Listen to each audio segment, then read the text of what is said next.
కాంగ్రెస్ ప్రభుత్వం తీసుకొచ్చిన హిల్ట్ పాలసీపై కేంద్ర మంత్రి కిషన్ రెడ్డి తీవ్ర విమర్శలు చేశారు.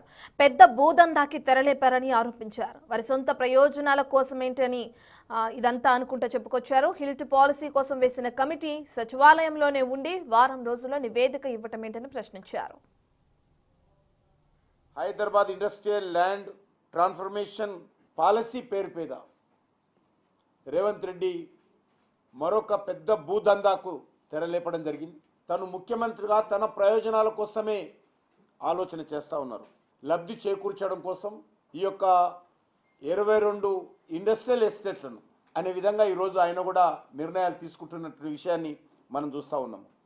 వారం రోజుల్లో నివేదిక ఇచ్చే విధంగా వాళ్ళు ఆదేశాలు ఇచ్చి మేము కమిటీ వేసామని చెప్పి కంటి తుడుపు చర్యగా రాష్ట్ర ప్రభుత్వము ఈ జీవో విషయంలో వివరించిందనే విషయాన్ని సందర్భంగా మనం చేస్తున్నాం.